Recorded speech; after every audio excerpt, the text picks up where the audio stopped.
All right, David, welcome to the Do Nothing Podcast. This is a pleasure. I've been waiting. I'm so excited for this. This is a dream of mine. We are in WeWork's offices here in Tribeca in New York City. What's it like for you to be here amongst all the energy and the vibe here and all the startups? It's right up your alley. It is right up my alley. These are my people. These are the people that I try to inspire with what I'm doing. And love being in New York. So as you know, I'm an upstate guy. So a little more grass and land, but love coming to New York City for the vibe. You know, it definitely supercharges the momentum. And then I go back to Rochester where I kind of get my chill out a little. Well, it's more of a different pace. Like my commute in Rochester is 5 minutes, right? And you were in New Jersey, just across the river. I was. How long did it take you to get here? So when you look at the map, it's about 24 miles, right? So you think, half hour. So it was about an hour and a half. But you plan for that. It's New York. You got to go with it. Yep, you got to go with it. Yep. So now, when you got here to WeWork, I was surprised you weren't working the room and like knocking on doors, but with the Avanti network cards. I was about to, but then I saw you and I just got so excited. Okay, so the first question I always like to really ask is how you kind of get yourself set up in the morning to be the best person that you can be. And as most people know at this point, for me, I get up and I start my day with a meditation. It takes me about 45 minutes, and then I start to segue into my day from there. But what about your version of Do Nothing? Well, my version has been altered the past, I'll say, year and a half because of a great guy named Rob Dubay, who really challenged me and introduced me to meditation. And you showed me some apps, and so I have incorporated meditation into most of my mornings. So my morning, ideally, and I'm just going to be honest, it's not every morning, but my ideal morning is I wake up about 5, and I go downstairs. The first thing I do is have a big glass of water. Love water. I'm always drinking water. So I have a big glass of water, and then I go sit. We have a little morning room in our house. Quiet. It's nice. And I will first say a prayer just to get my day off to the right start. I'll talk to God and my relatives and everybody and just thank them, and I'm grateful, and then talk about ask them for help during the day. So that kind of sets the tone in the beginning, and then I will meditate, and I don't do it for 45 minutes. I'm working towards it. It's usually about 5 or 10 minutes, and then I will read for another 10 or 15 minutes. And then I'll go work out. And so if I can't do any of those things but one, I will work out. Like I'll definitely have the water, but I will work out in the morning. And then I'll try to find time to do the other things later. Like I will find time to pray. Ideally, I'll find time to meditate and read at night.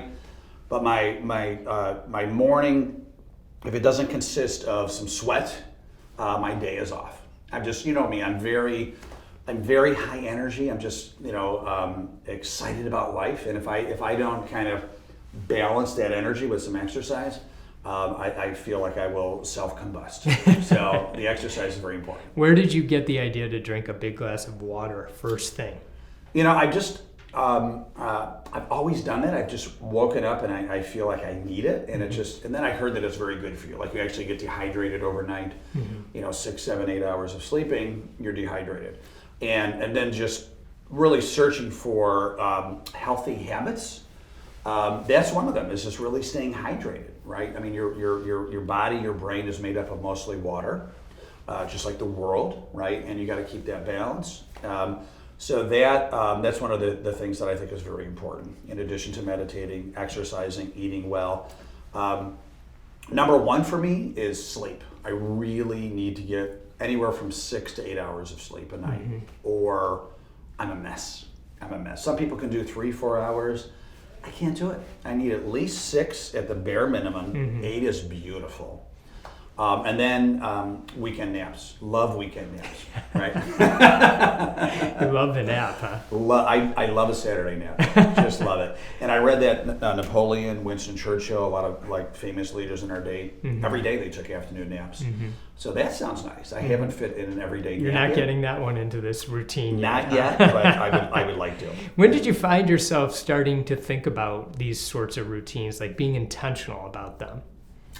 Well, I would say probably about 10 years ago, I was turning 40, and I just said, well, first of all, when I turned 40, I would say I was a very different person. I had gained a lot of weight, and I wasn't really intentional about a lot of my day, of like what I did. And I said, well, I'm 40, I want to really instigate some healthy practices so that, by the time I'm 50, I'm feeling and looking better than I am at 40. So that's when I got a personal trainer, and I lost literally 30 pounds.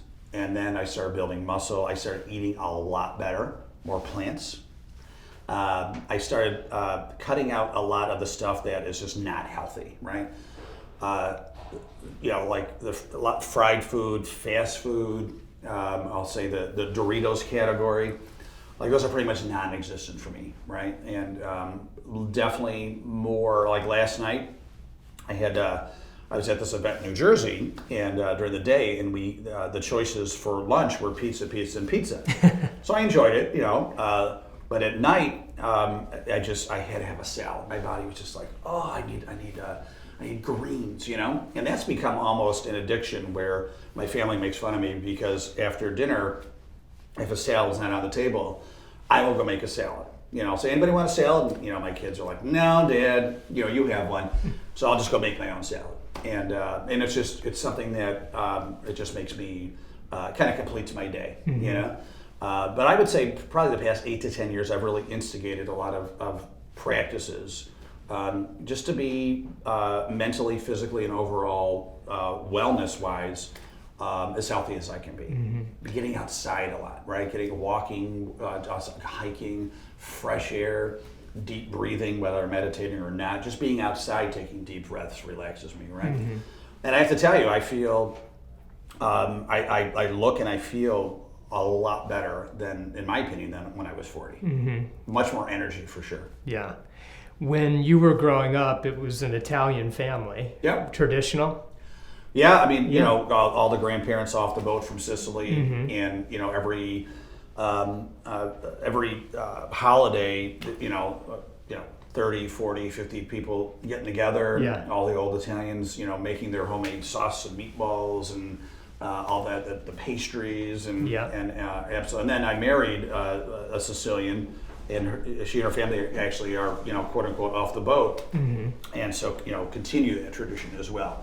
So it's a battle. It's a battle for me. Like it's very hard for me to. I mean, it's not bad food. It's very good food, but it's a lot, right? I see. So I have to have a lot of discipline and willpower as far as like the quantity, the portions that I eat. Otherwise, I can easily put another 30 pounds on again without trying. Like I have to be very intentional. And I have to be ready to fight, not fight physically, but, Italians are very pushy with the food.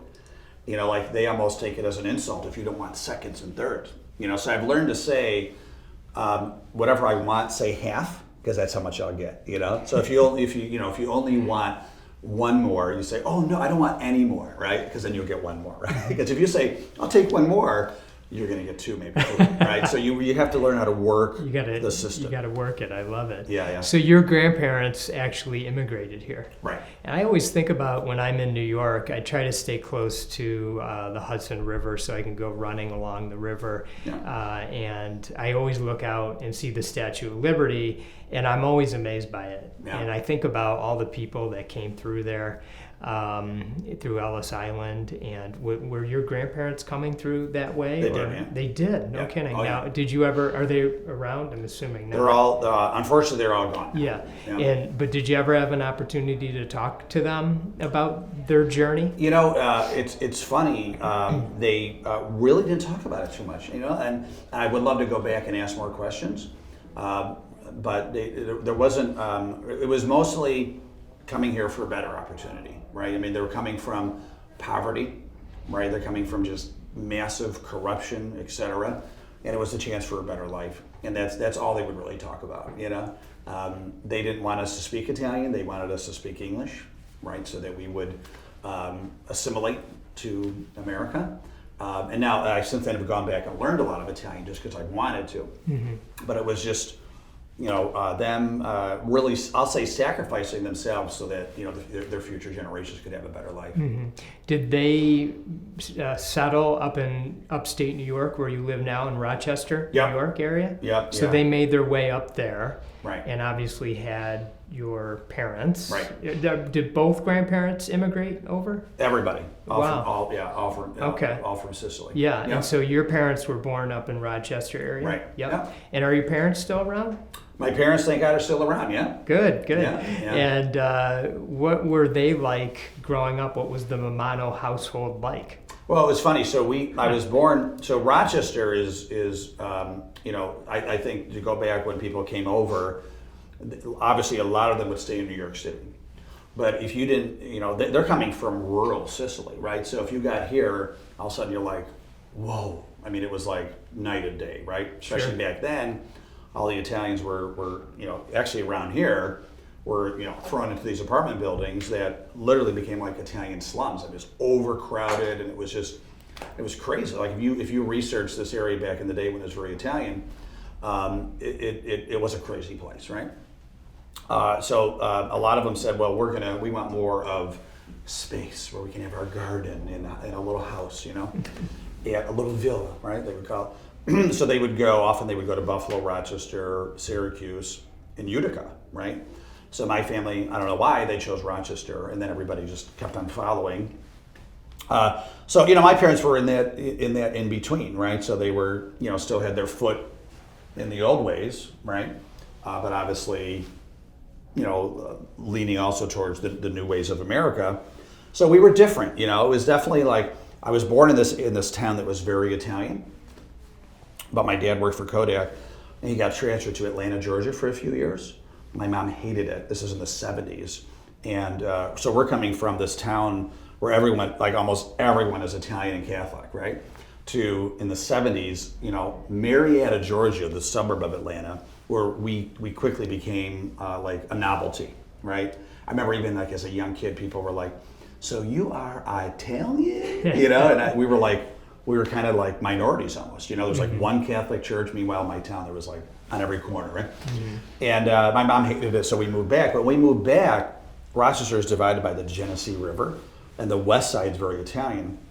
But back then, the east side, that's where all like the rich, you know, I'll say Kodak, Xerox, Bosch and Lomb executives lived, the people with money. So my parents chose, and this was kind of a big move back in the day, when we moved back from Atlanta, chose the east side, right? So it's kind of a funny story. We moved to this town called Pittsford, New York, on the east side of Rochester, and it's a very, very nice town. But we were not many Italians in that town back in the day. We've invaded since then, you know. But I remember it was so funny. It was the middle of first grade, right? So I moved back. So Mrs. Hopkins, my first grade teacher, comes to the main office to come and get me, and walks me down. She's like, so your last name is Mammano, huh? I go, yeah, you know. And I remember, this is so funny. So she opens up the door to the first grade classroom, and she's kind of looking for like my buddy for the day. I remember her looking, and then all of a sudden, her eyes lit up, and she goes, Caccarini, come here. Yeah, the only other Italian kid, right? Yeah. And because only he could be my friend, right? Yeah. And so he was my buddy for the day, and but I have to say it's kind of funny, you know, so that could be called stereotyping. But long story short is we did become best friends. Our parents, we would go on vacations together, best man at each other's weddings. So all because of that. There was something there. Are you guys still in touch? Absolutely, we're still friends. Yeah. Okay, what was the name of the teacher? Mrs. Hopkins. Very sweet lady. Does Mrs. Hopkins know that she introduced the two future absolutely. Best friends? I just had lunch with Mrs. Hopkins last year. You did? Oh yeah, I still keep in touch with her. That's fantastic. Yeah. Wow. Yeah, How old is she now? She's got to be about 75. Wow. Yeah, but she moved, but she came back to Rochester, somehow found me and looked me up, and we had lunch. That's great. Yeah. She found you. Yeah, she did. She found me, I think, on Facebook or something. Why like was that. she looking for you? I think that I had just given a speech to the this Teachers Association in Rochester, and somebody had mentioned to her, because I talked about her. I told that story. I told my stories like growing up in Pittsburgh, Yeah. And she wasn't there at that luncheon, but someone had reached out to her and said, Dave Mammano was talking about you.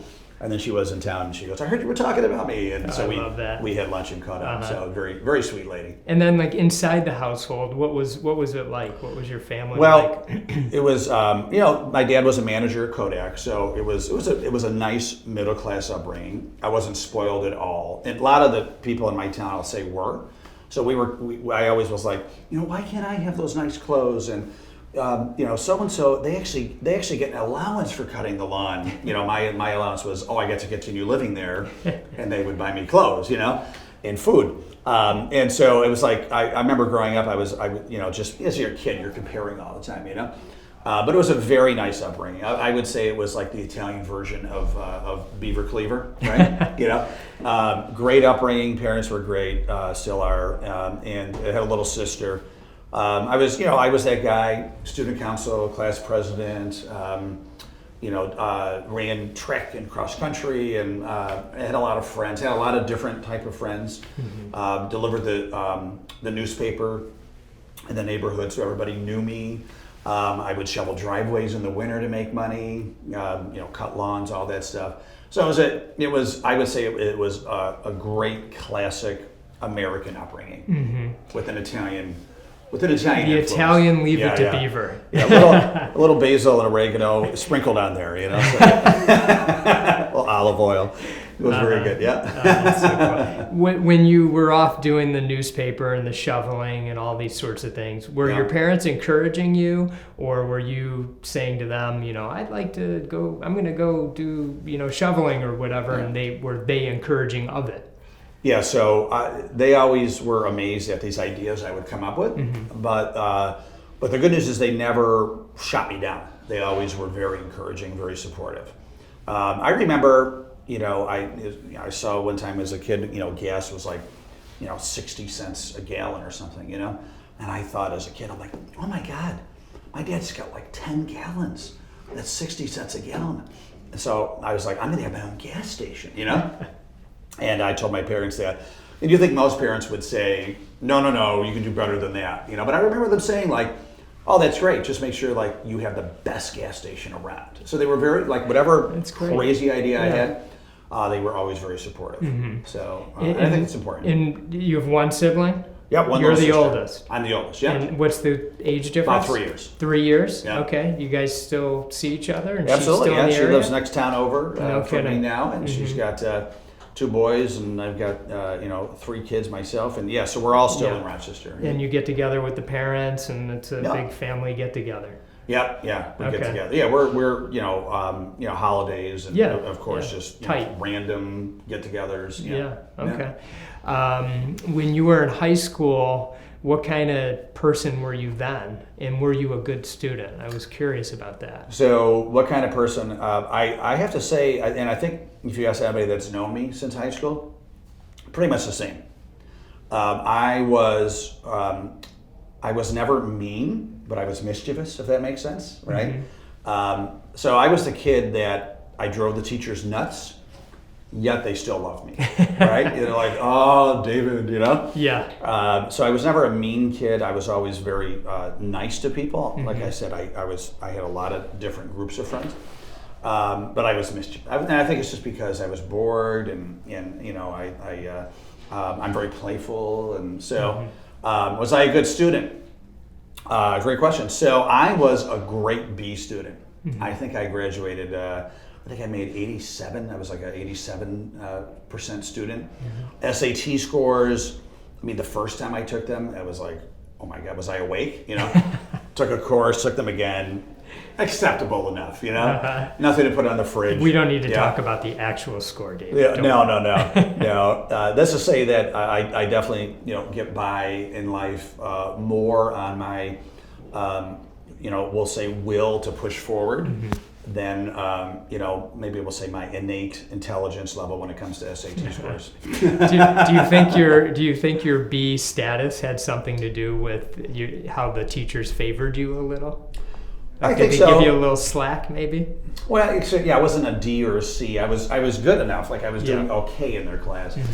I was always respectful to the teachers. I was just mischievous. I was antsy, and we would, like for instance, my poor Spanish teacher, we set up this game in the middle of class about, for $5. There's like 3 or 4 of us, who could walk the perimeter of the room the most during class. So, like, how do you do that? Well, I have to get up. Oh, I go sharpen my pencil. And then, something out the window. And, hi, John, come back, And then, like It's and our great. teachers would finally figure out, like, what the heck is he doing, So it was, like, innocent yet annoying, things like that. Yeah. In one of the Do Nothing podcast episodes, I interviewed Jack Stack. Oh, yeah. Yeah, and he's the founder of Great Game of Business, SRC Holdings, $600 million company with 1,600 employees. And he tells a story about during high school looking out the window and just daydreaming about who in the world invented the hula hoop and what he could invent. Right. And so, you're using some ingenuity there, and he is too in his mind. Right. And I always think to myself, do those moments like that you remember that in high school, this contest that you did, how that sort of began to shape the person that you would become later on in as a business person. Do you think about that at all? I do. I look back, like I was president of the class, and but I also got in, quote unquote trouble. Once again, nothing terrible, but just mischief stuff. And so looking back, like I always was responsible, yet I'll say playful, mischievous, and I'm still that way. I still love practical jokes. I still love hiding behind corners and scaring people when they walk around, so things like that, right? Whenever I can think of playing a practical joke on somebody, like I'll do it, right? Yeah. But what I realized, even as class president, is I realized I was really great at gathering a team of people, and that were on board with what I wanted to do, right? And then they would make me look great. Like I remember as class president, we would, for homecoming, we would make these floats for the parade, and they were really good floats. I mean, we had some great artists in our school, and I remember that the float would get done, and I would say, like, I don't even think I put a flower on that float, but what I did is I orchestrated everybody to do it. Right, so I was the guy that said, all right, we need this and this and this, and I would bring the people together. I would kind of lead the vision. And looking back, I was like, I remember even thinking like, oh my God, is there something wrong with me? Because I wouldn't be able to do that. Like I don't have what it takes to actually do that. But then I owned my own company again. For about 20 years, my company was called Next Step U, and we were a national magazine for high school students. Yeah. We helped them with college and career planning.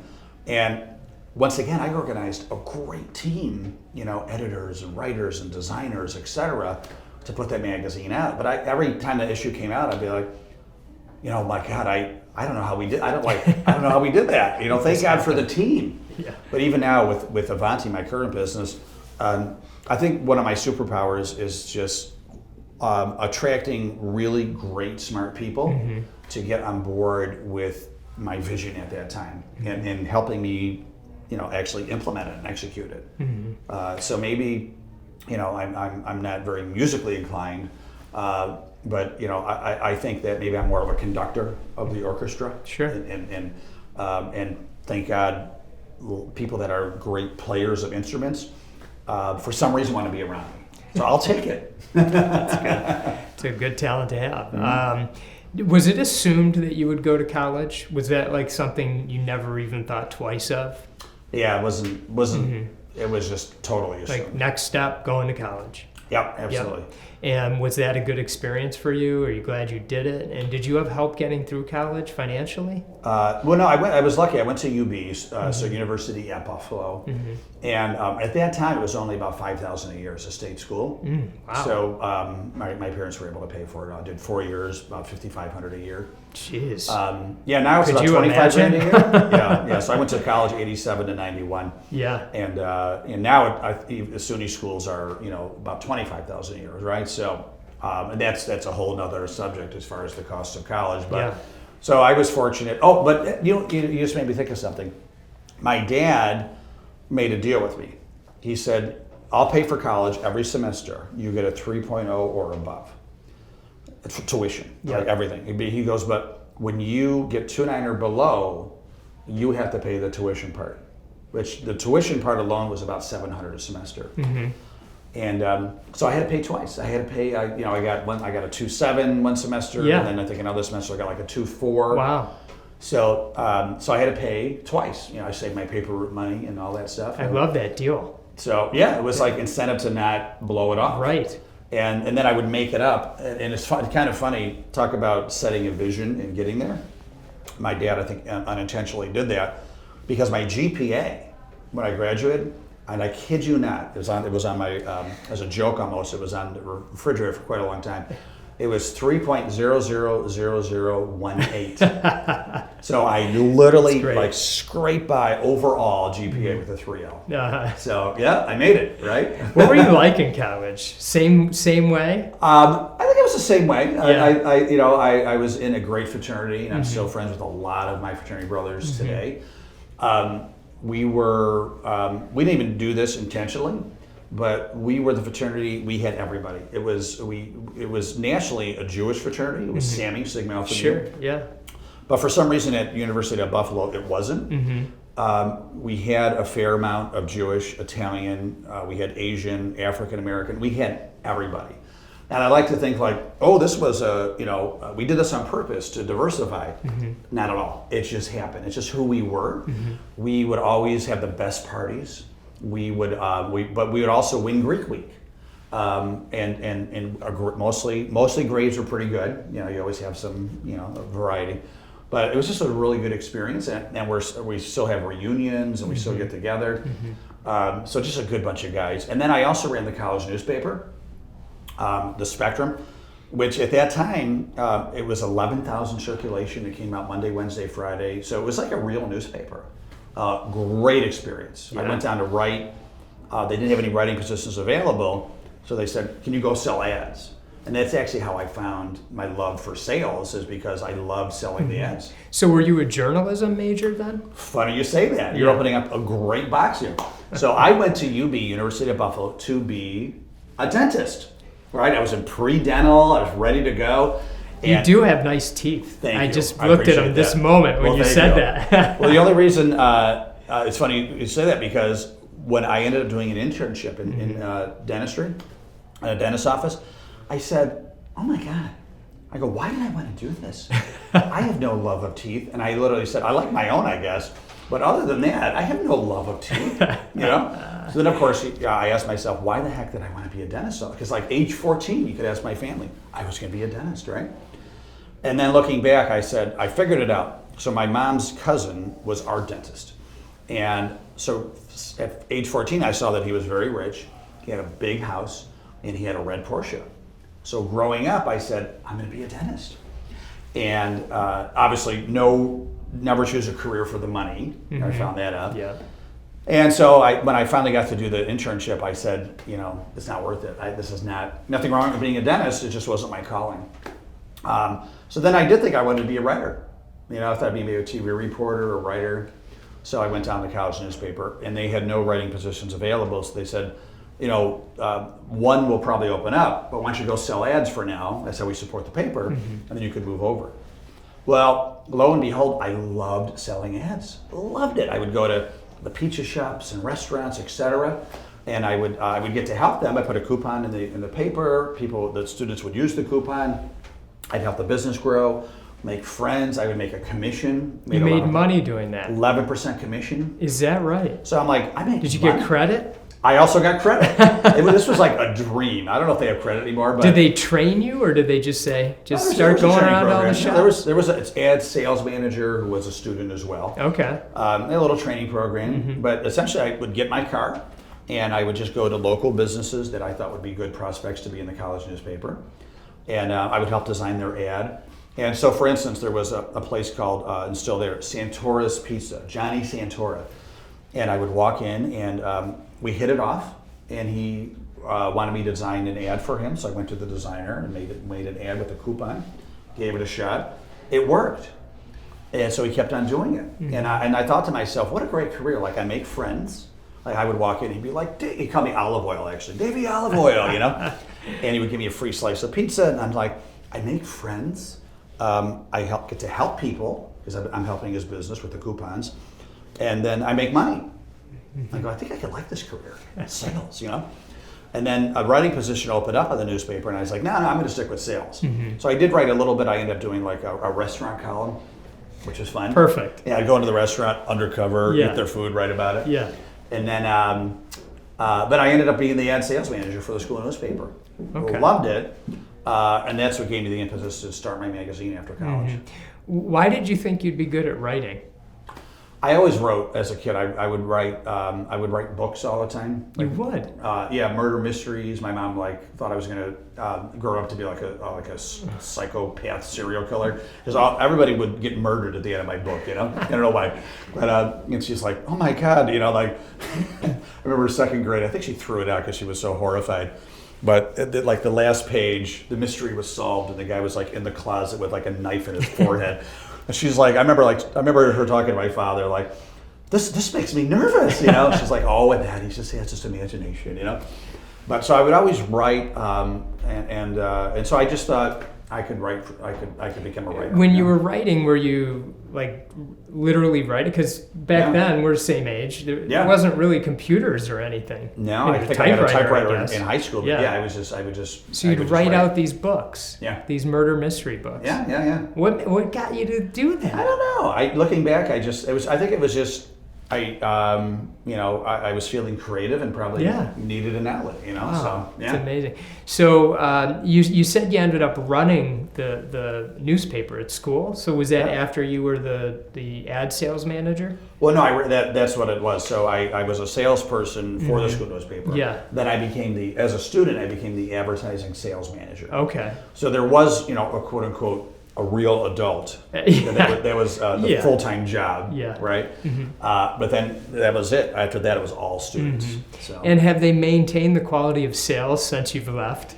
Well, maybe we'll blame the digital revolution, but it's never been the same. Never right? been the same, right? Well, hopefully you left a little bit of magic there for a few years after you left, Love right? my aura. So, and then you went into sales after, and didn't you go into radio sales? Yeah. Good memory. Yeah. So back then, this is pre-internet, right?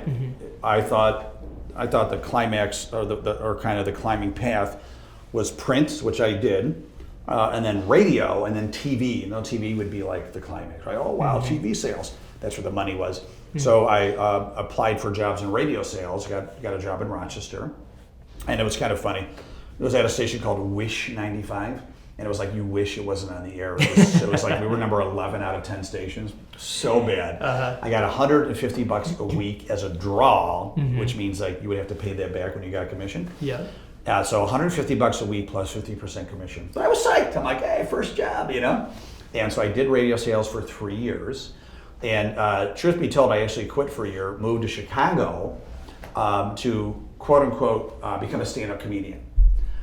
So once again, you've known me for a number of years, and I never want to have regrets with my life.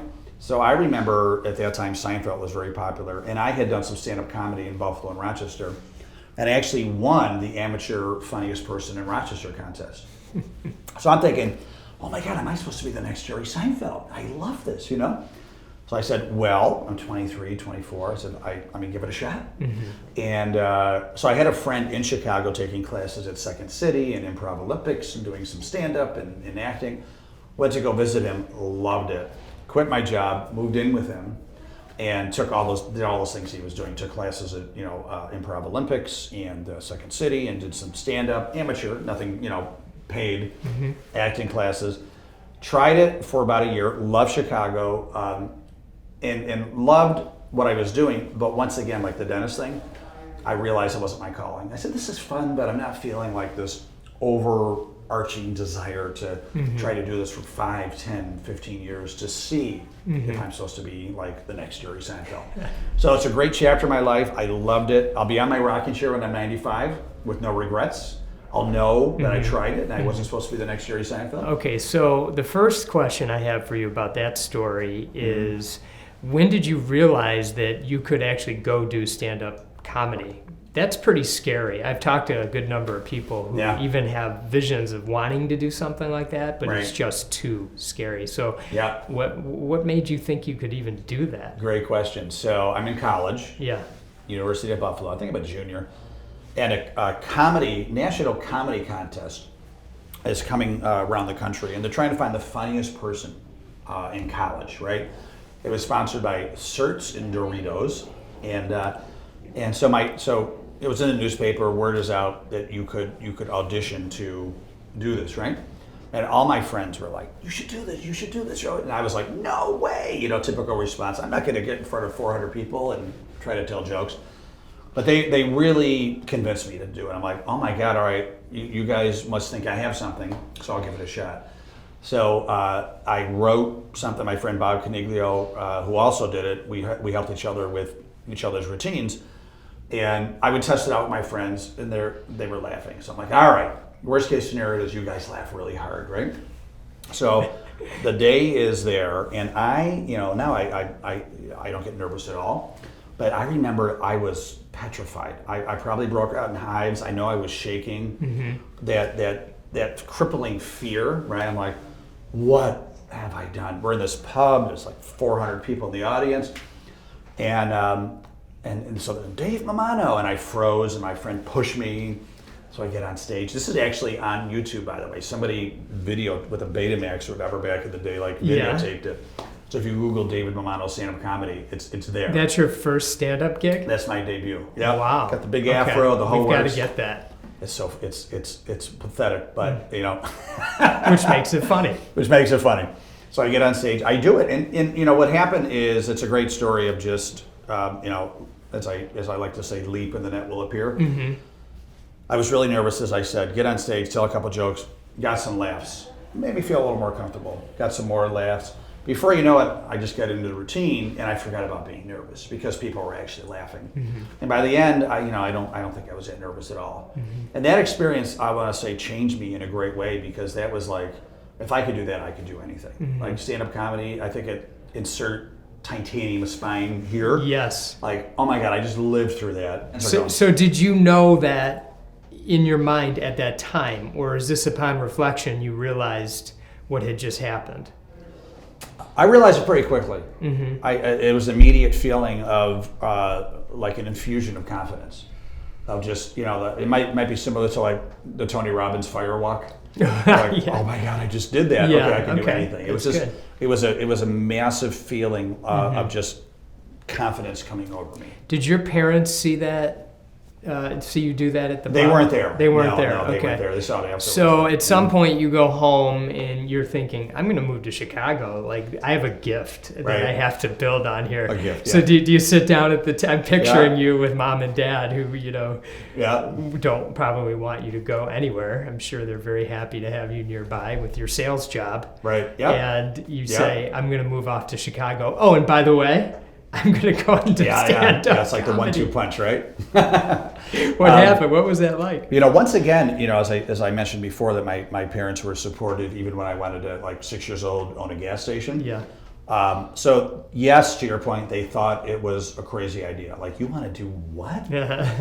But they were very supportive. They were like, all right, we'll get behind you, and good luck, and they. So they did not fight it. They definitely let me know that they thought I was a little crazy, and they were sad that I was leaving. But they were like, all right, well, and they had never been to Chicago. We're like, oh, we got a place to visit now, Always very supportive. And actually, when I moved back, they were proud of me for giving it a shot. Did they help you financially while you were there, or did you have to take on odd jobs? I think they gave me a little starter money to get the flywheel turning. But at night, I was a waiter, and I also got a job at Bally's Health Club. So sell memberships. So that's how I made money. You were still selling. I was still selling. Jeez. Yep, I was still selling. In a health club. Yeah, I mean, I was not the picture of fitness at all, but Okay. I was a good salesperson. So Yeah, Bally's Fitness. I would, when I wasn't trying to become a stand-up comedian, et cetera, I was selling memberships to Bally's, and/or working at a restaurant serving meatballs and ravioli.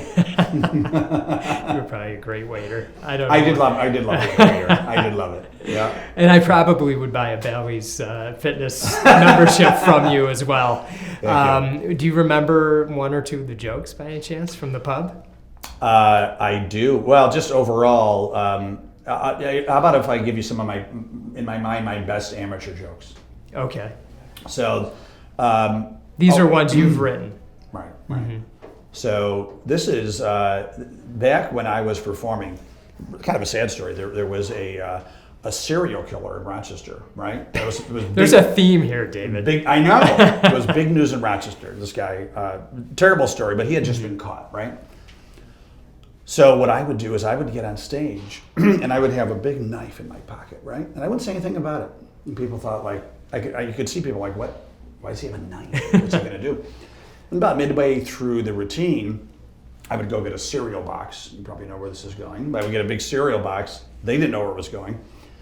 And I would just crazily start stabbing the cereal box. The cereal's going all over the audience. And you can see people are like, what the heck is this guy doing? Has he lost his mind?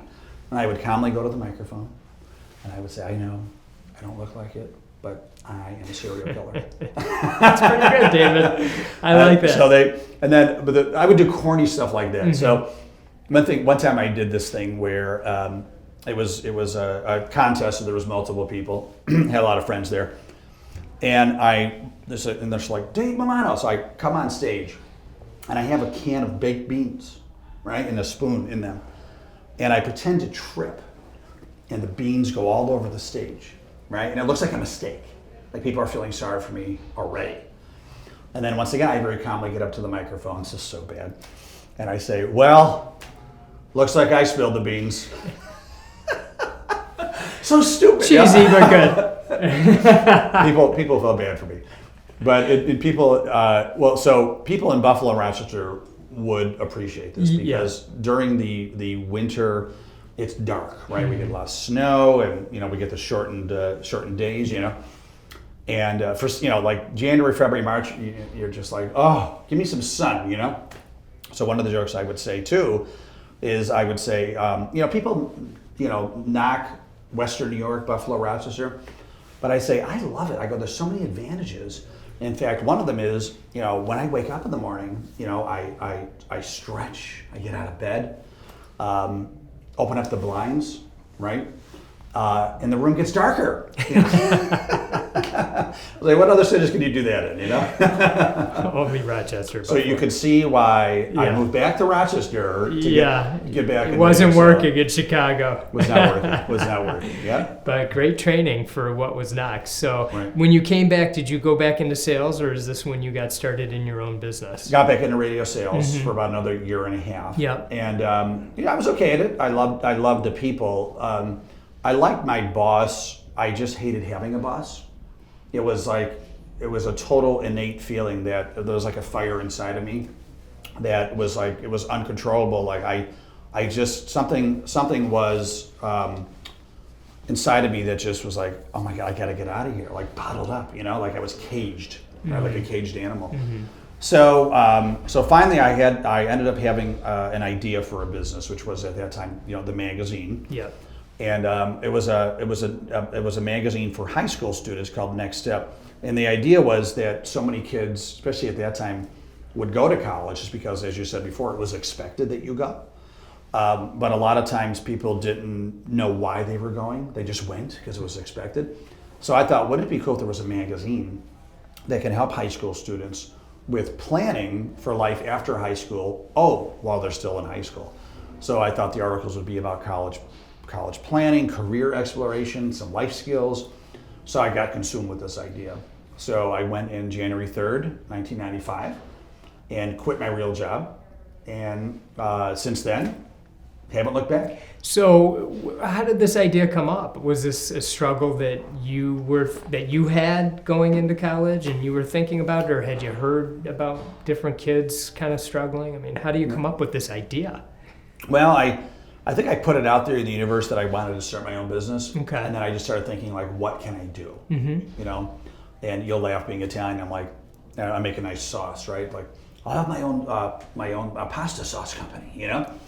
And then, I thought a little bit more, competing with Ragu and Prego. It might be a little tough, Yeah. Ragu was actually started in Rochester, so I'm like, that might be a little bit tough to have Mammano sauce, right?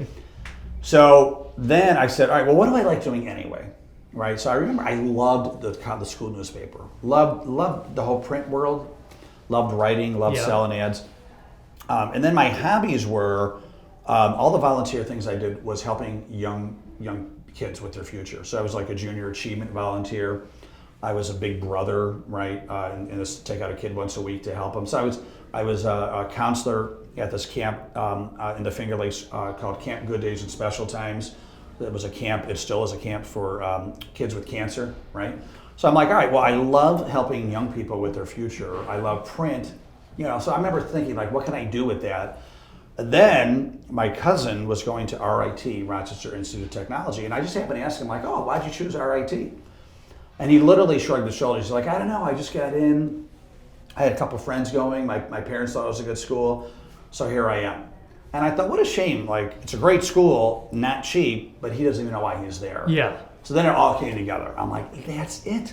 I can start a magazine to help young people plan their life after high school. Mm-hmm. It involves print, selling, writing, helping young people. So it all just came together for me. Mm-hmm. And then the name, all of a sudden, like, next step.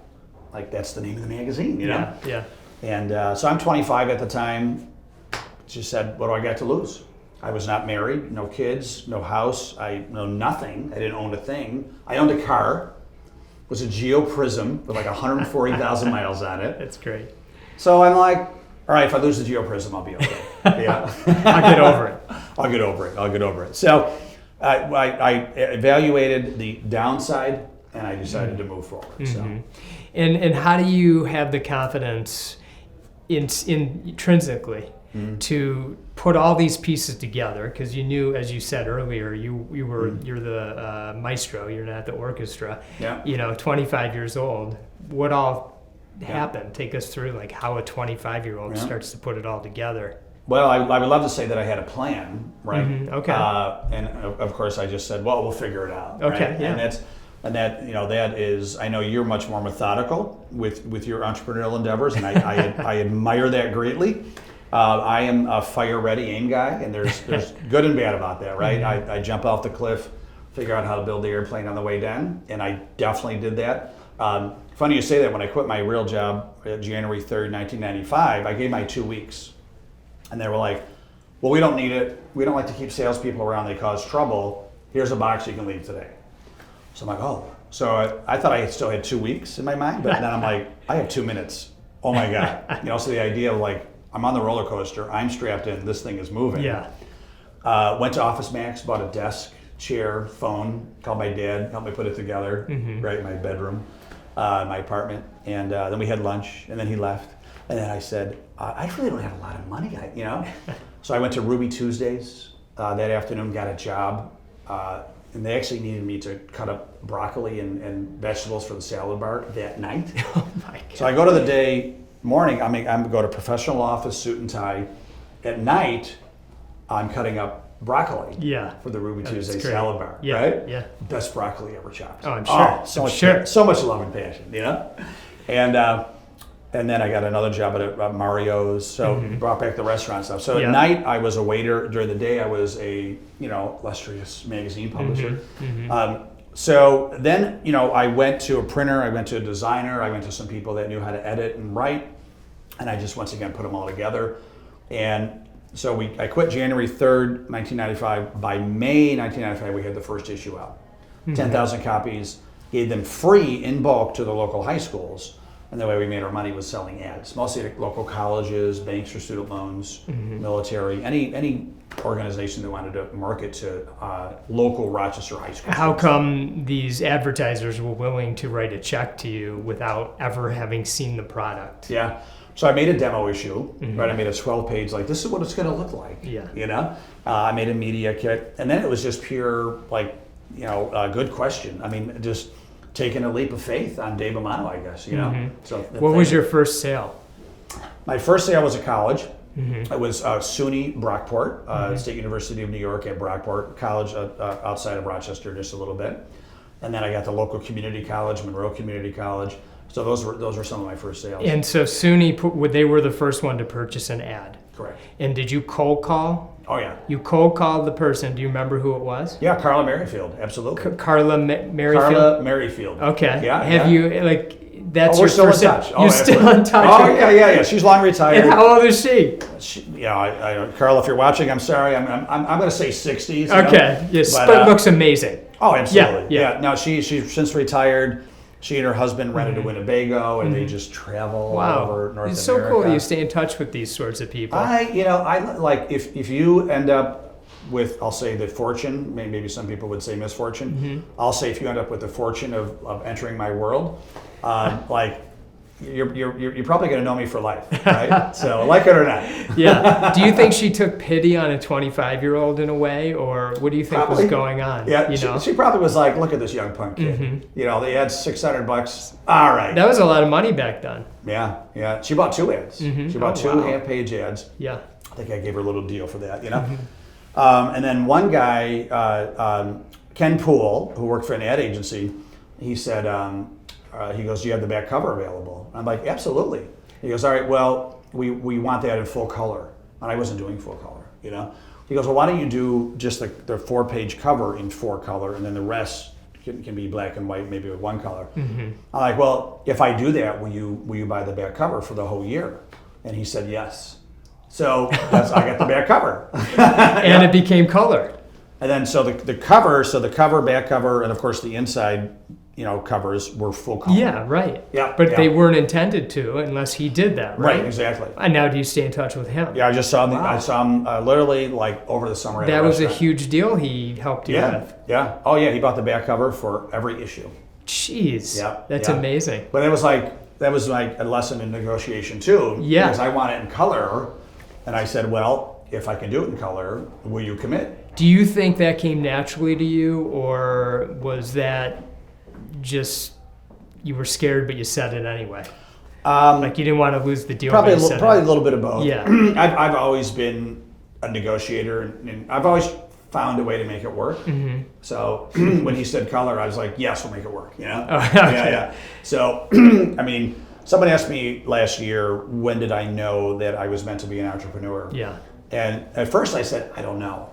But then looking back, and I didn't know then, but I probably should have. I told you, you know, being in Rochester, New York, a lot of snow in the winter. So when I was 6, I remember it was February. I was bored. It was like the break, right? And school break. And I told my parents, like, I'm going to go make some money. I'm going to go shovel driveways. And they were like, okay. This is back in the day when you would let 6-year-olds just out of the house, right? Yeah. And so they were like, okay. So I remember knocking on doors, and everybody, nice, I never my neighbors, but they were like, oh, David, I'm sorry. It's February. We already have somebody. We got to plow. My son, daughter, whatever, does it. So I was getting rejected, right? And I remember walking back feeling like, you know, a little sad. And then I had an idea. I remember this came back to me. I said, well, I'm 6. I said, if I go to the other street, the next street over, and I shovel the driveway first, and then I go to the door. Oh, come on. They're going to say, he already did it. You know, I got to give him something, right? 6 years old? So I did it. I literally went to the next street over. I lived on Landmark Lane. The next parallel street was Kitty Hawk, an old airport. And I would shovel the driveways first. And then I intentionally remember saying, like, I'm going to go put my cute little 6-year-old face on. I would hold the shovel like this, right? I would say, hey, I'm David Mammano, and I shoveled your driveway. And I would do it nice. I literally, like, everybody gave me money except one person. I remember that person. But I went back, mostly $1, a couple $5 bills. Somebody gave me a $20 bill. So, and I remember that was Mr. and Mrs. Epstein. Thank you. So I remember this. But one guy gave me nothing. He said thank you and he shut the door. I'll let him remain nameless. I'll try to be a nice guy. But I thought you were going to say you just had lunch with him the other day. No. Well, karma got him. Literally the next couple months, he got fired from Xerox and had to move out of the neighborhood. And I actually remember, this is so bad, but as a 6-year-old kid, I remember like taking satisfaction in that. Not nice, right? But I hope you turned out okay. I'm sure it did. I'm sure it turned out the way it was supposed to, right? Exactly. But let the lesson be, when a 6-year-old kid comes to your door, you do something. That's right. You should. I'm with you on that one. I think another great lesson, and I wonder in this day and age, I don't want to generalize, but what you did by working at night. I don't know that I see as many with that sort of entrepreneurial spirit where it's like, I'm going to, go all night, make a few bucks so I can live, and then I'm going to wake up and have my venture that is going to get me out of the cutting broccoli business or whatever. Right. Yeah. What do you see these days? What do you think about, that as far as, I guess, work ethic? I don't really know, or just how people see entrepreneurs when they're young people, when they see them growing up. Yeah, I think our generation was a little more scrappy. Yeah, we would just it became a core value in my company. It was called Do It, which stood for doing whatever it takes. I think we would just do whatever it takes. Like our parents, great parents, but they didn't overfunction for us. They were there for love and some support, I guess. Yeah. But we were really responsible for making things happen for our lives, Like I take my kid to school all the time. I'll visit him at a 7-year-old. You can go have lunch with him. He was crying one day because I couldn't take him to school. And I told him, why don't you ask me how many times my dad took me to school? So he did. I'm like, 0. All right. Great dad, love him. But it just wasn't a thing, right? My dad, did he come have lunch with me in 2nd grade? Never. Wasn't even a thought, right? Yeah. So I think the kids it's out of love. We love our kids. I think, they tend to be a little more coddled, right? I think our generation, we were just like, make it happen. Yeah. Make it happen. So while my parents were supportive, they were like, make it happen, right? And so that's why I said, well, I don't have any money, so I have to work at night until my business takes off, right? What I will say today with today's generation is I think they're much more worldly, they're much more knowledgeable, they're much more sophisticated.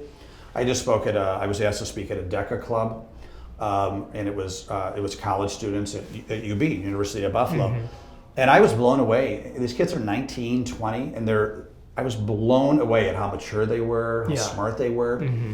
And I was, at age 20, I was nothing like them. Yes. I was nothing like them. I was, I don't know, I'll just say I was still in the have fun phase of my life, These kids, they were buttoned down, they were serious, they knew, you could tell they were very intelligent, worldly, great questions.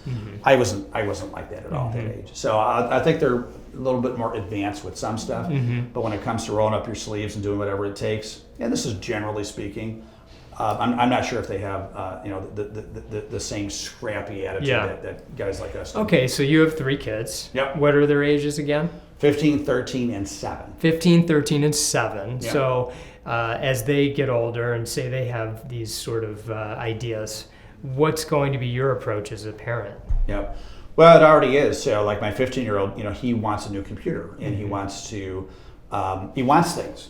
And I'm like, great, make it happen. He's like, but Dad, how? And I'll intentionally say, like, I don't know. What do you think? Because I want him to figure it out. And so he is. Has he figured it out yet? No, but he will. I don't want to give him the answers. I think that's a bad thing. As much as leading your company, you don't want to give your team all the answers. You want them to. You want to be a good coach and a good leader, and oftentimes that means asking great questions so that they can figure it out, so they don't always need Rob, right? And that's what I try to do with my kids too. Like my daughter, she is a lector at church, right? So every other week she does one of the readings, right before the gospel. And she's 13, and and she does it for me, and I know it. And she goes, Dad, She goes, I have a little bit of anxiety before I do it. And I don't want to do it anymore. And I said, really? You're going to let the anxiety win? You know? And she's like, oh, when you put it that way, all right, I'll keep on doing it. You know?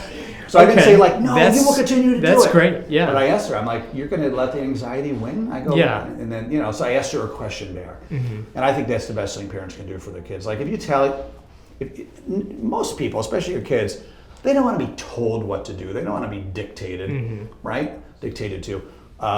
So if you give them the opportunity to let them figure it out, still being a smart parent or a leader, leading the questions to where you want them to go, but then at the end, they are figuring it out. And you're not like, you know, like insisting that this is the way it's done. Yeah. Because I think ultimately that will backfire in business and in family. And did you find that was your style as a business person, as an entrepreneur and a leader in your company? Oh, 100%. It's just my nature. I mean, my team one day, they made me a plaque that said, you know, benevolent dictator, because I was clearly the boss, but also I never really dictated. I was always asking for feedback and thoughts, and I would have committees to, you know, vet things. And like I said in the beginning of this, I always know that my strengths are putting together a really great team. You know, I remember a quote that my friend Cameron Harold said, that if you're the smartest person in the room, you're in the wrong room. And that really hit home with me, because I'm like, that's me. I don't want to be the smartest person in the room. And it's easy for me not to be, but especially for any leader, you know, my strategy is surround yourself with people that are just wicked smart in each of their expertise, and ask for their feedback. And then as a leader, yes, you have to make the decision going forward, but do it with you know, support and input from the team. And I think a great leader will never tell people what to do. They'll know what they're doing and they'll be supportive, but instead they'll ask questions like I feel the best question a great leader can ask someone of the team is, how can I support you so that you're doing a great job? You know, like, what are you working on? Great. How can I support you? How can I help you? If you're the CEO of the company saying that to your managers and your team, I think they are getting instant respect for you. You're probably confusing them in the beginning because they're not used to that, right? Like, because they're being told all the time. They're being told all the time, right? Yeah. But like, how can I support you? How can I help you achieve that objective? Please let me know. What a great thing for a leader to say, right? It is. So. And when you began to have employees, when was that? At what point did you realize you could actually start to hire a team? So I started in 1995. I took on a partner for a while, Christina Hush-Matthews. She ran the articles and worked with our designer. I was more of the finance sales guy. I brought in the sales, handled the books, all that stuff. We were together for about 3 years. She moved on. I bought her out. Worked with freelancers. By 2001, so really about 6 years later, we started to expand through franchising. Because at that time, on our own, we had expanded the magazine to all of New York State. And then I wanted to set up Next Step magazines in different regions and states in the country. So we franchised. So then I started hiring people to help me with that piece of the business. So we expanded some regions corporately. So we would run those editions out of our corporate office, and then the rest were franchises. So obviously by 2006, I had about 15 people. Salespeople, support, writers, designers. And as a franchisee, did I pay you a fee and then a residual fee based on my sales? The way it worked is you would initially pay a franchise fee to get a territory. Yeah. And then we did 5 issues a year, so it was every other month during the school year, and they would pay us on a per edition basis. So we would do the articles, the design. They would get a shell of the magazine, the cover, everything. And then they would get that shell, and then they would sell local ads on that. Yeah. And they could also do some local editorial to make it a little regional. We would approve that. Send it back to us, and we would do the printing and mailing. I see. So they would pay us a fee for every issue. And then unplanned massive success is when advertisers wanted to advertise in other editions. We were like, great, we'll take the ad, and we would just pay commissions out to each other. So for instance, if the New Jersey edition, somebody in a college in, we'll say Boston, wanted to advertise in New York, I would say, we'll gladly take the ad. Sure. And I would pay that woman a 25% commission, and vice versa. And how many people did you have who were franchisees? We ended up having 17 regional editions around the country. Okay. And actually, it's kind of funny. We started some international ones too. We started one in Singapore. I took an ad out in Entrepreneur magazine. Yeah. And some people around the world started calling me too. So yeah, we had one in South America. We had one in Singapore. We did a corporate edition in Canada for a little while as well. So it was a great business. It was a great business for a long time. Yeah. And then the digital revolution started just chipping away at teens and print. Before you go on to that, I wanted to ask you about your culture, because you were always really focused on culture and the people. And how would you describe what you had created? I think you said you had about 15 team members or whatnot. So what had you created there? Like if I walked in the door, what was the feeling I was going to get? I think you would, and I heard this many times. You would just feel the experience, right? You would feel that we all truly cared about each other. You would feel that they were coming to work more for than just a paycheck. That they truly cared about what we were doing, the mission, truly cared about each other and the people, it became a family, it really became a family. They knew that I cared about them very much, and then they cared back. It was sincere. In fact, I remember, so my cousin visited one day, and I was writing a blog for the local newspaper in Rochester at the time, and it was always about workplace culture tips. So my cousin came in, and he's skeptical, so he comes up to this woman that worked for me, Diana, and he goes, so seems like you guys really love Dave, She's like, oh, absolutely, we love working here, we love Dave, he's great, And she goes, and so my cousin goes, as a joke, well, would you take a bullet for him? And she goes, the Italian cousin. I know, right? I know, what kind of question Strong is that, statement, right? I know, right? And I know you're going to come and shooting at me. So she actually thought about it for a second. I saw her, and she goes, well, I just had a baby. She goes, so I don't know if I would take the whole bullet, but I would push him out the way, and I would definitely get grazed for Dave. Great answer. And he's like, all right, that's good. So, and she's now a congresswoman in the area, right? Yeah, she should be. Great political answer. No, but that's meaningful when you have people who are willing to say something like that and truly feel that way. Well, I always wanted the place to be someplace that I would want to work, right? So I remember that I would take off, time for my kids, baseball game, play here and there. I needed to be flexible. And I was like, well, I just can't do that for myself. I need to do that for the team, right? Or maybe it was a nice day on a Friday, and we're a little slow in the summer. All right, I want to take off. Well, I got to do that for the team too. Like I wanted it to be a place where, we all truly cared about each other.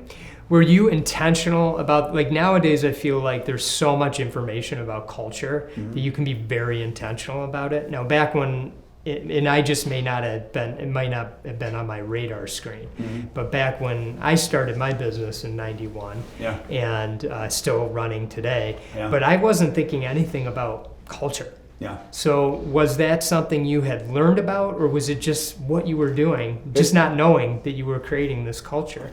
Yeah, that's a great question, and I don't know. I think looking back, I think it just came natural to me because that is what ultimately is very important to me. I love people. I love making people, as long as they're, they want to do well and they come in and they want to give their best. I love being a part of that plan. I love saying, okay, you want to be here? Let me help you get there. And so I always tell the team from day one, like I will try to be the best leader I can be. I will lay out the best dance floor. I'll play the best music, great disco ball. But you got to dance. Like I'm here to support you, but you got to make it happen. So let me know how I could do that. And it just, I think it just came natural to me because it's who I am. Yeah. I always believed in making people feel special and helping them reach their potential. Along the way, during the next step, you wrote a book for kids going into college, correct? I wrote 2 books. Yeah, that was the first one. Yeah. So when you wrote that one, and it was done. And you got it. What was that like? Oh, I loved it. Well, and we were kind of used to, magazines were great, the printed magazines, because you do all this work, and then you actually get the baby in your hand. You're like, oh, you got a box this is or what something we did. Of books. You could actually have a tangible, proof, like this is what we did. Okay, now on to the next one. So we were used to that, but yeah, when I got the book, absolutely, it's it was fun writing it, fun designing it with my team, and to say, oh wow, I'm a published author now. You know the feeling. And did you go with your parents? Were they proud? I'm sure they were. What was it like for them? I'm sure. I don't remember the exact moment, but they've always been very supportive, very very proud, and I think. What they're great at is they say, that's great, this is awesome, what's next? So it's great. And so it's definitely a celebration. Spike the ball. What's tomorrow? Yeah. Right. Yeah. And I think that's why that's who I am. Is I definitely like to celebrate the wins. But then I get bored and I want the next challenge, right?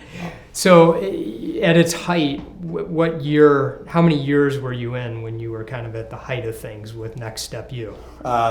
We were cranking for like a good 15 years. Good 15 with the years. franchising, the expansion and everything. And then around 2008, 9, in addition to the recession, all that stuff, that's when also the digital revolution really started kicking in. And it's when you saw a lot of magazines and newspapers really taking a hit. Was that on your radar screen? Were you thinking, ooh, I wonder if all of these magazines are going to start going to this internet thing, or were you kind of like, well, let's see?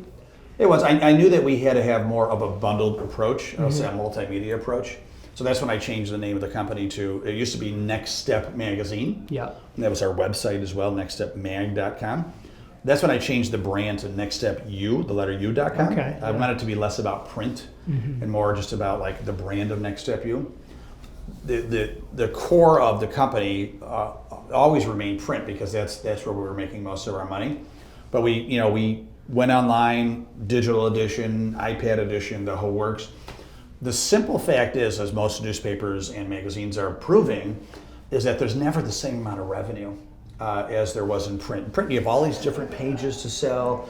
We had 17 editions. We could literally sell page 3 17 times, right? Yeah. Go online, there's only so much real estate. There's only so many things you can do. And then it became more lead generation focused. So, okay, we'll give you $20 for every lead that comes through. So instead of just like, here's $5,000 for the back cover. Yeah, it was based on actual performance. Right. Wow. Yeah. And so we were doing that. We got into that, but it just never was the same business, And I'm not a lead gen guy. I didn't have a lot of passion for that. That's a very tactical business. Give us money. We're going to put some of the money into the Google AdWords, etc. We're going to get people to come to the site. They're going to click you, and then we're going to give you the lead. It's very transactional. Right? Yeah. It wasn't my calling again. So I as that business changed, I kind of lost my luster for it. How were you feeling at that time? I was feeling a little sad, like, oh, this era is over, that damn digital revolution, but it was a great ride, and I said, what's next? And I tried some different things to reinvent that really didn't go too well. Yeah. So that was kind of like, the entrepreneurial roller coaster. So I started a retail center that would help high school students with college planning, kind of like a Sylvan, except we super focus on college planning. Kind of a bomb. People weren't really willing to spend that much more money instead of using their high school guidance counselor. Started an online school called Next Step Academy, life skill classes. We were going to partner with high schools. That's when the Common Core kicked in, and the schools didn't really have a lot of bandwidth to have the kids take these life skill classes as well.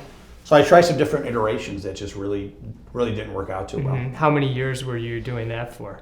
About 3 years. 3 years. Yeah. Were you feeling like, can I ever be successful again? Totally. Yeah. You feel like you're grasping. Yeah. I had it. I had it going on, and then it just went away. Did you lose like your mojo? Did you feel like you weren't the same Dave? I felt like I was grasping at straws more. I always have hope, and I'm optimistic that I'm going to definitely get back on track again. Yeah. But at that time, it was definitely a floundering feeling, we'll say. Were you stressed out? Oh, absolutely. You were? Yeah. How were you handling that? I was not sleeping well, right? Definitely more irritable. Definitely, I would say, ever hear of the imposter syndrome? When you're acting like you got it together, but you really don't. And I still have that today. I think we all do to some extent. There's some days I feel like King David, and there's some days I'm like, I can't believe that, my people haven't found out my charade, and everywhere in between, right? And sometimes that's the same day for an entrepreneur, right? Mm-hmm. By It's true. 10 a.m. you're king. That's true. 4 p.m. you're like, I don't deserve to even be, in the world today, right? Yeah. And then you wake up the next morning and you try again. But I would say I've always, moved forward with enthusiasm and trying to be confident, even though maybe in reality that wasn't warranted, right? Well, it depends how you define reality. Right. It was my reality. It was your reality, yeah. Did you ever think at any moment, I might need to get a job? I was told that, but no. Who told you that? Oh, just friends. Well-meaning friends and family. But I ran my own company for almost 20 years, and I was unemployable. I'm unemployable. Like, how am I going to have a boss? I'm able to do whatever I want, Mm-hmm. And so it just really wasn't an option for me, And was your wife concerned, stressed along with you, or? Yes, she's always been very supportive and a little stressed, but I have to give her credit for trusting me to figure it out. Mm-hmm. She just knew. Yeah, I think she knows my spark, and she knows that I'll find a way. It takes a lot of faith. So you have a wonderful wife. Absolutely. Yeah. No. And okay, so. When we were on the bus in Chicago, yes. Where were you on this journey? Because you had gotten up. We were on a Small Giants is a community. And you can go to smallgiants.org and learn about them. But we were on kind of a field trip on a particular day there. We were going to see Nick's Pizza. Yeah, that's right. We're going to see Nick's Pizza and Pub. And you requested the ears and the wisdom of the whole bus. Yep. And while we drove out there, I remember you standing up and you remember that? It is loud, but you're giving your pitch. Raul had suggested it because I wanted the ears. Everybody's like, that's right. Do it on the bus. On the bus, great usage of time. So, where were you in your journey with that? Good memory. So I was just starting Next Step Academy, and that was that online school for life skills for young adults. And I was just getting that going, and I wanted feedback from people like you and other Small Giants. And I would never forget what you said, because Next Step was still running. And I think I saw where it was going and was trying to get some different things going at the same time. And you were like, Dave, it's a great idea, but you have the shiny white object syndrome, right? Because Joel, you talk about you and Joel are a great yin and yang. Yeah.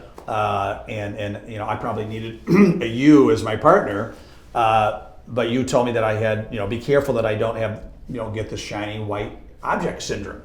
And that is, you got one thing going, but the entrepreneur sees another thing over here, and we take our focus off the core to do the white shiny object thing. And it happens all the time. And what happens is, maybe the new thing doesn't work out, but while you were trying to work on the new thing, the core suffered.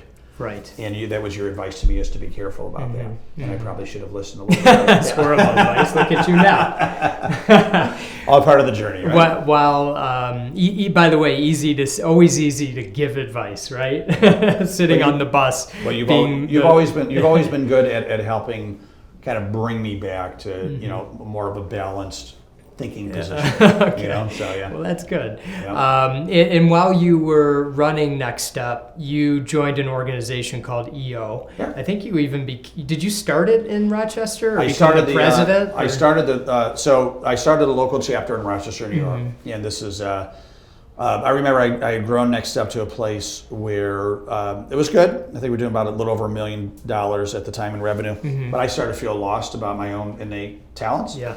And I remember seeing an ad for YEO at the time, because it used to be Young Entrepreneurs Organization. And we all got old, they still wanted our money, right? So EO, drop the Y. So YEO, and I called Inc. and I was like, I remember my wife was in the doctor's office with she was pregnant with our first kid. I called from the lobby. I said, I want to join, I need this. And so the guy said, we don't have a chapter in Rochester, you'll have to join Buffalo. And I said, I don't want to join Buffalo, how do I start Rochester? And they were like, we'll help you. They were great. So they got behind me.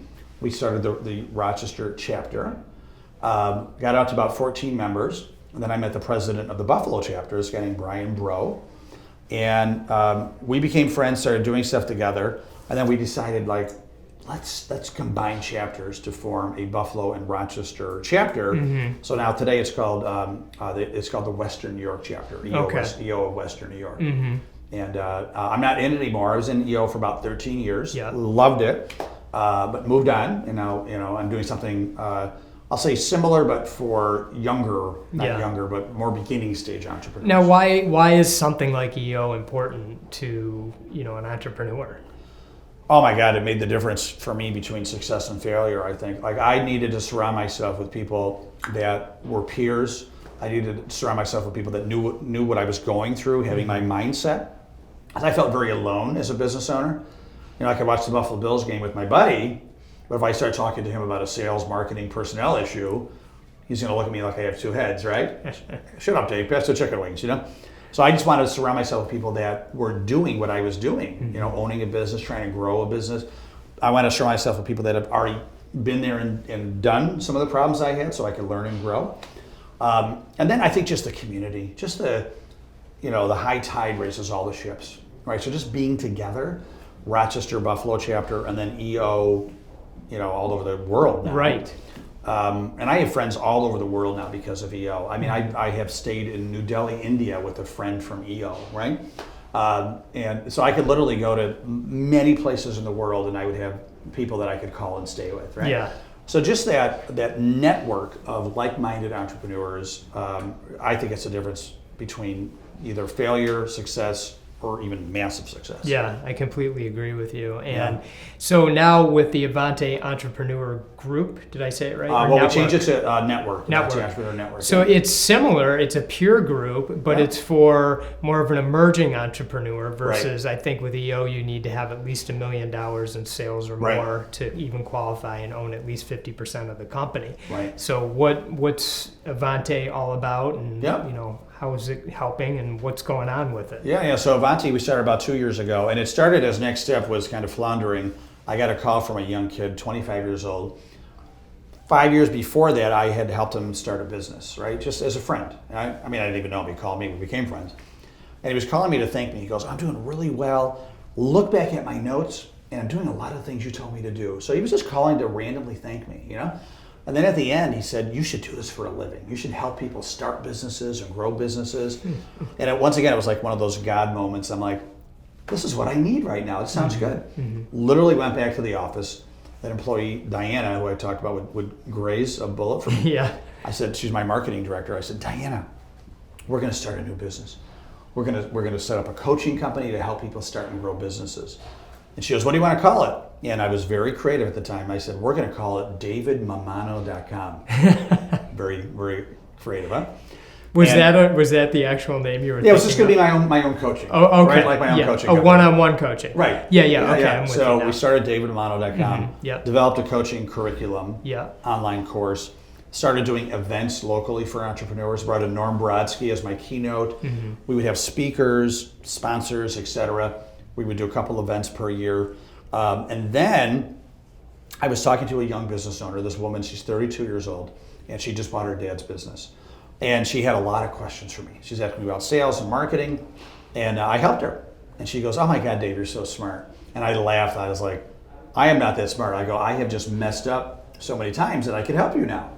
And she goes, no, seriously, I would love to get together with people like you once a month. And I told her, I said, well, there's EO, Vistage, Tab, there's other organizations, right? And she goes, well, I can't afford those. She's like kind of a brand new business owner. Yeah. And and EO is not a ton of money, but I mean, in Rochester, I think it's $5 or $6 grand a year. Oh yeah. Vistage is like 15 grand a year. So if you're just starting out, it's tough to do these organizations. I don't even know if they'll take you, right? Because you're below $1 million in revenue. So I thought, I go, isn't that interesting? I said, I wonder if there is a need for that type of experience, EO, Vistage, etc., except for the small business entrepreneur. And so I literally went on LinkedIn and Facebook, just organic posts. Hey, Rochester friends, looking to put a mastermind group together of small business owners looking to grow. And I thought I'd get 8, maybe 12 people.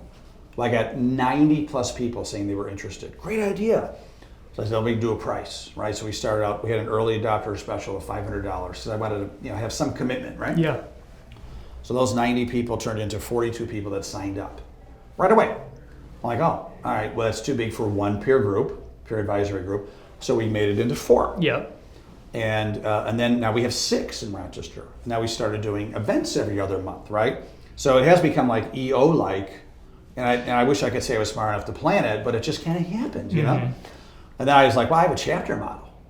So I got the word out, just once again, just on social media and my network. I want to take this model and expand it to help beginning stage entrepreneurs grow. So right away we got a Buffalo chapter, Erie, Manhattan. We just launched New Jersey, Burlington, Vermont. We're launching Toronto next month, Seattle. And we're just going to keep on going. We're just going to keep on going. And the model is, if I remember correctly, there's somebody sort of in the community who spearheads it. Right. And they become an Avanti, what are they exactly? We call them an Avanti Regional Director. Okay. So they're basically, I hope this doesn't sound egotistical, but, the Dave Mammano of your town can license Avanti, right? So there's a licensing fee. It's not a franchise. And then what we do is we train, support, help them market, help them get their first group going, and continual support. And then we do a revenue share on all the members. So it's not a living for the Avanti Regional Director, but it's if you're a coach, consultant, expert, you want to be a thought leader in your community, it's a great way to position yourself, to surround yourself with an entrepreneurial community in your area, plan their peer group events, plan the group events. And now we're going to start annual events too. So twice a year we'll have an Avanti Summit, where we'll bring in 2 to 3 day summit speakers, all the Avanti members, from around the country, from around the world someday. We'll convene twice a year for annual events. It's amazing. So thanks. So prior to that, tell me if I have the timeline right here. Yeah. I feel like I remember you were sort of building up a personal brand, the davidmammano.com, I guess. Right. What were your intentions at that point? Because I know you had another book, Yeah. Making Love in the Workplace. Make Love in the Workplace. Make Love in the All Workplace, about which is awesome. workplace culture. You were, I saw you speak in Dallas at the Small Giants That's right. Summit. Yeah. It was a great talk, and you were getting very active on all the social. And you taught me a lot about that, about building kind of a community that way. And so what was the intentions before the Avanti peer group started? Well, the intention was to develop a coaching business where I would coach people when it comes to growing their company, and specifically we would help them with, obviously execution, but sales, marketing, culture. So really help them, I would say all the silos when it comes to building a And when you say business. we, was it you? Were you going to be the one-on-one Yeah, I coach? was, so I'm the coach, and then I still had some people left over from Next Step that helped me with marketing and design and sales and stuff like that. I see. But you were going to be the coach for the entrepreneur. Right. Okay. Yeah. And that's amazing the way this, and I feel like I could be wrong about this, but I feel like I remember it was either an email or a text or something, and it might have been on the weekend or something, and you sort of told this story about how this Avanti network came to mind and how it just felt like everything was coming together and you were so doing this. Yeah. Am I getting this right? Probably, yeah. I mean, Okay. I do, once again, I wish I could say I was smart enough to have this master plan. Yeah. But really just started out as I'm going to be a coach. And I didn't want to, EOS is great, Traction, Gazelles, there's a lot of great programs out there. But I'm not a joiner. I want to, I love creating something from scratch and being in control of it. Not that I'm a control freak, but I want to control the standards, the quality. I want it to have my fingerprint on it. Maybe it's the creativity of when I was writing those horror novels as a kid. But don't get me wrong. I know that you're with Gino Wickman. His program is fantastic. Traction, Vern Harnish, Gazelles, fantastic. There's a lot of great programs out there. I just wanted my own. I think it's my entrepreneurial spirit. Yeah. So I was going to have the Dave Mammano program. Yeah. Yep. Well, come to find out, I really don't like coaching that much. I like coaching one-on-one, but when it comes to the executive team and the annual planning and the 2-day workshops, I just don't have the patience for it. Yeah. So, and you know this, we have a mutual friend, Stephen Wessner. Yeah. Came to me and he said, Dave, I'm working with business owners to, have them start their own podcasts. And I was like, I'll give it a shot. It sounds fun. And so literally a little over 2 years ago, I had my first episode. Mm-hmm. And I loved it. It probably is the favorite thing that I'm doing. Love my podcast. And I think you've said it too in your feedback to me, that you see me more as a host of entrepreneurship. Mm-hmm. And I agree with you. Like with Avanti, the events, my podcast, I'm bringing everybody together. Yeah. I'm like hosting all of this content and people. And so to answer your question, I guess, is I do feel like I was put on this earth to do what I'm doing. I feel like the journey is unfolding ahead of me, step by step. And like I've said a few times now, I didn't plan everything. I didn't have this master business plan to say, first I'm going to do coaching, and then events, and then I'm going to start peer groups, and then I'm going to expand through licensing. It just was like the next step that came. Well, we've talked a lot about different ideas that you've had, but there was something different. I remember when I read that email or text or whatever it was, I felt something. Yeah. I felt there was a convergence that came together in a clarity that you were expressing. Yeah. And when I think about back to college, maybe even before that, and all these little experiences that you had along the way, from selling ads and having to be having to persevere, and your parents being willing to support just about anything you were doing, it seems, but always saying, make sure you do it right, things of that nature. How it comes forward to this every step of the way. It's awesome to think about. Thank you. Yeah, it's a great way to look at it. I like your word convergence. I do feel like everything's all the experiences you're right are kind of coming together for this moment for me. Yeah, I do feel that. Yeah, and for young entrepreneurs, or when I say young, I mean you're just a starting off entrepreneur. You could be any age. Right. But for young people also who are looking for a set path, just look to you, because there doesn't necessarily need to be a set path. Right. Planning is great. I like to plan. Yeah. For sure. But the plan never goes as planned. No, it never does. You're right. It never does. You got to plan. So, right? But I mean, I think, in your case, you just kept at it. You kept trying different things, like with your podcast, for example. There was a period of time, which your podcast is amazing. Thank you so much. Avanti Entrepreneur podcast, right? And thank you for having me as a guest twice. You've been on twice, one of the few. It's fun. It's really fun to talk to you. And but at some point you were actually on the radio, like doing wasn't it a daily show on the radio in Rochester? You got a great memory. Yeah. So there's a new radio station that opened up in Rochester. It was kind of a news talk, and they asked me to do a noon show Monday through Friday. But I would interview local entrepreneurs. Yeah. And I did it for about 6, maybe 8 months. I loved it. It was a lot of fun, but it was not really scalable. Yeah. It was taking a lot of my time and not really bringing a lot of revenue. Yeah. And it was just killing my bandwidth. Yeah. And that time too, I was doing a lot of different things within the entrepreneurial world, and that was probably before the convergence, where all of a sudden I said I need to focus on one thing that I can do really well. And at that point, the peer groups were really taking off. And that in my mind was scalable with, setting up different chapters. And I said, all right, I am going to totally prune my rose bush, and I'm going to super hyper focus on expanding this peer group concept. Yeah. And that's when it all came together. Yeah. The focus. So you were a part of helping me think that through, which I really appreciate. Of course. And I think part of why I love it so much is because I am an entrepreneur. I get to take those years of experience, the highs and lows, and help people. Now with Next Step, I was never a college counselor. I was never a high school guidance counselor. I was, like you said, the maestro, putting it all together, getting content. So did I love that business? Absolutely. But was I the expert in it? No, on the content matter.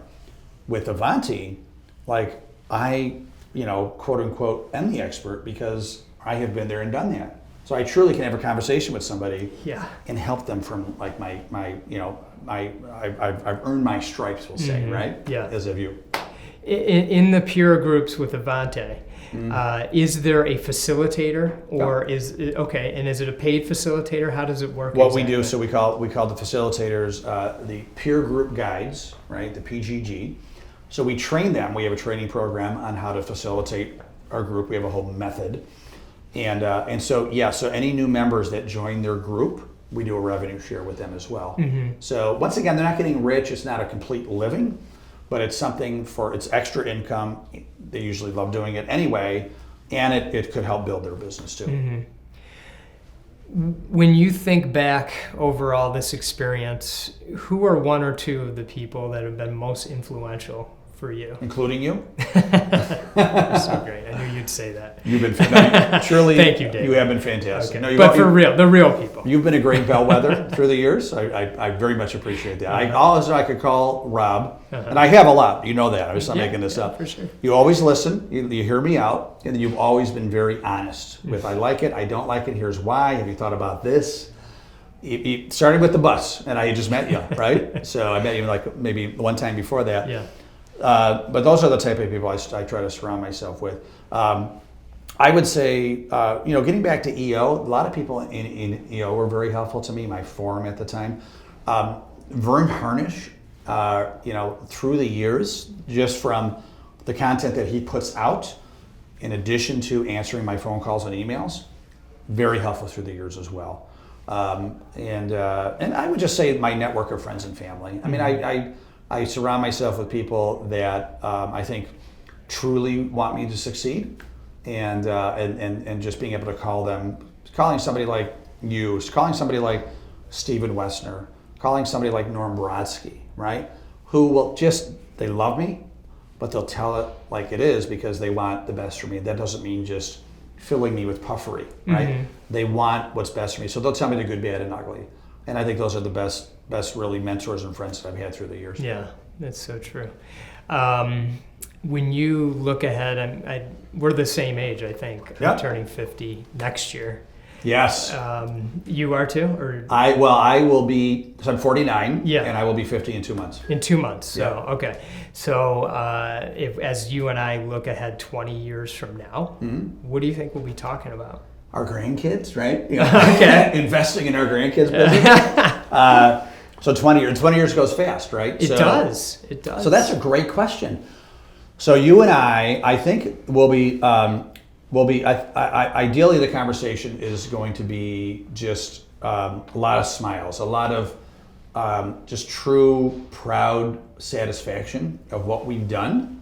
Like looking back, just being really gratified at the impact we've made, the people we've helped, who our kids have become, and just looking back and maybe doing a toast saying like, hey, it wasn't always perfect, but we did it right, right? We did it with integrity.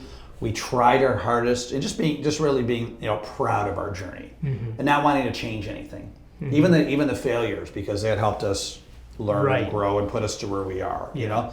Like I know you sold your company. They were like, what did we do? You got to buy it back. Would you change that? No, right? I mean, that was part of your journey. Right. For me, falling on my face a couple times and having to get back up. Fantastic. I appreciate, I think you have to have the down times to really, truly appreciate the good times and the up times. So what else were we talking about? I think we'll be talking about the silent retreat that we're about to go on, a 5-day meditation. Your 20th. Yeah, exactly. We'll be talking about that. We'll be talking about the great plant-based lunch we're about to have, and a lot of the techniques that we've used throughout our lives to be 79 and no 69. 60, yeah. Never gonna be 69 and still really active and healthy, and maybe planning the marathon that we're going to run in New York City. Which is this weekend, by the way. Are you doing it? I am not. You've done it before, though. I have done New York. Yeah, it's a great marathon. Yeah. You talked about the ups, the downs. One of the things that I've tried to think about in my life, maybe like over the last 8 or 10 years, is that it's just life. So it's not ups or downs, it's just life. And someone gave me a great thing to think about recently, which is if you look at everything as though it's a dream, then you don't get so attached to it. What do you think about that? I like that. I dream a lot, right? And I look. That's a good thing. I look at everything as a dream that I will work hard to make come true, right? Cameron Herold, Vern Harsh, people like that will call it the painted picture or the vision, if you will. If truly is a dream, I guess you want to think it through like, is it something that could turn into reality? Is there some basis that this dream could actually happen, right? Like me setting up a business on Mars, probably not going to happen in my lifetime. So that'd be a cute little dream. Yeah. But is it a dream like I wanted to be a stand-up comedian or I wanted to be a business owner? Can I put that into reality and just see if the rubber will hit the road with that? Absolutely. And then thanks to another good friend of ours, Ari Weinswig, setting up the vision, right, of like what you want that dream to be, writing it as if it happened, and then reverse engineering that to see like what do I have to do to make that dream come true. And that's been, and you asked me another influence, Ari Weinswig, another huge influence. Zingerman's community of business. Zingerman. He's had a huge influence on me. One of my superheroes. Yes, I think mine and many, many others that Ari goes very far and wide with his touch with people. It's really He's very remarkable. Unique. I have not met anybody else like Ari throughout my years. No. And in addition to that, in being such a great friend and full of just great wisdom and willing to share it, he's the only guy where I feel happy about paying $20 for a sandwich, right? That's a great point. It's a great value. It's a great value. No doubt about it. Yep. What did I leave out, David? Did I forget anything? Well, we talked about Small Giants, which has been big for you, and I've been a member on and off for a number of years. I've had a lot of people that I've met through Small Giants that have been helpful. Bo Burlingham, we didn't talk about Bo. Bo is ultimately responsible for bringing us together. That is true. And Paul Spiegelman, so we'll bring him up as well. Yeah. But for if you want to talk about that just a touch, I'm a big believer in what the Small Giants community is doing. Yeah. It all started for me when I read Bo Burlingham's book, Small Giants, about 11 years ago. Loved it. At that time, it changed my life, my business life, right? Loved it so much that I ended up calling a lot of the Small Giants in the book. That's how I met Norm. That's how I met Jay Goltz. That's how I met Ari, right? I just would call him, right? And then it got back to Bo that some raving fan was calling the Small Giants, That's great. And then fate would have it, a good friend of mine, Rob Levin, here in New York, is good friends with Norm Brodsky. And I said, Rob, I want to meet Norm, And so I was able to get in Norm's office. I'm talking to Norm, and who walks in? Bo, right? Just by chance, Bo Burley. And I didn't know who. I had seen the picture. Everybody walked in. I didn't recognize him. Norm's like, "Hey, Bo," and then it clicked. I'm like, "Bo Burlingham?" And he's like, "Oh, hi." And I was like a young girl at a Beatles concert. Oh my God, it's Bo Burlingham! I was so excited, Yeah. And then he had heard about me. Oh, you're the guy that's calling everybody, So we hit it off. I brought him to Rochester as a speaker for EO when I was running that back in the day. And we just had developed a great friendship. Paul Spiegelman was the other raving fan, he told me. He goes, this guy Paul wants to start this community. Would you be interested in getting involved? Absolutely, right? So Paul, the event was planned, the kickoff event at Zingerman's, probably 8 years ago, something like that now? That's where I met you and Marissa and everybody, right? Yeah. And then it was born from there. So that's the philosophies of Small Giants has had a big impact on me as well. And there's one thing that I think, aside from the philosophies of Small Giants, that is again a David Mammano, and that is that you picked up the phone and called everybody in the book. Yeah. I mean, that says so much, and there's no fear there. Right. And what happened? They all picked up the phone. Yeah. And they took time with you. Yep. And now the rest is history. You could call on them at any time. Right. I made another great David friends. Mammano. I love it. Yeah. No, thank you. Yeah. Well, and I did that because I realized probably most other people are not doing that. That's of course. Yeah. And I separated myself, And I'm still good friends. I mean, I just met with Norm a couple months ago. Yeah. I met Louis Schiff through Norm as well. Jay Goltz and I are still very good friends. Bo, etc. Ari, I just had lunch. I was in Detroit a couple months ago. Yeah. Called Ari, let's have lunch. She bought me lunch at the Roadhouse. I love these people, right? Yes. And so, yeah, it's a great way to make new friends. Absolutely. And I am grateful for the small giants bringing us together Absolutely. as friends. One thing you left out about 20 years from now, could it be Bills Lions in the Super Bowl? Wow. Who would you root for? I'm just kidding. Well, we would still remain friends. We still would remain friends. Yeah. It would be fun. But I think if that were to ever happen, and I have no idea what divisions they're in, I'm wrong about that. Yeah. So, if that's even possible. Right. But if it were, I do think we both need to go to the game. Absolutely. I do think. It's my treat. We need to sit down. We'll argue about that, but thank you. Yeah. Well, if the Lions are ever in the Super Bowl, I will go with you. And if the Bills ever make it again, you got to come with me too. I'll be their biggest cheerleader. Maybe they'll actually win the Super Bowl. I think they will next time. That would be meant nice. to be. So, yeah. Thank you for coming into the city to do this, David. Absolutely. I'm so grateful for your friendship and your mentorship. Well, You've helped me a you. ton with my book and the social and all this stuff. You send me little notes. Yeah. Hey, you can hashtag. I don't know what the heck I'm doing. Yep. So you've been really helpful. And you pushed my limits. We had some calls, I think it was throughout last year. And, you would always challenge things that I would be convincing myself why I shouldn't be doing or why I didn't want to do. Yep. And you always kind of push my buttons and I think about it and I go ahead and do it. So Yep. the power of these friendships go well beyond business. You're an amazing person. Well, thank you. for And doing you've this been very today. helpful to me as well.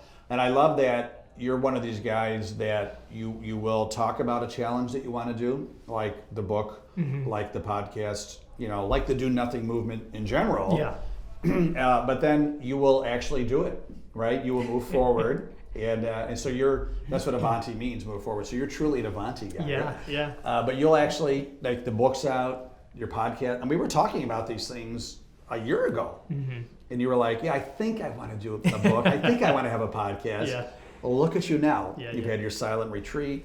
And all while balancing family and your core business, Image One, right? So it's truly a gift. Yeah. Because this other stuff could be that shiny white light, but you've always been cognizant of like, what's the core, and let me step forward with these things while balancing the core. So you're a true example of, I can see if I say it right, ready, aim, fire, right? Ready, aim, fire. Yeah. Thanks. And the support that you gave me and that you're giving those that are joining the Avanti Entrepreneur Network, I keep saying it wrong, I feel like. What is it? Avanti.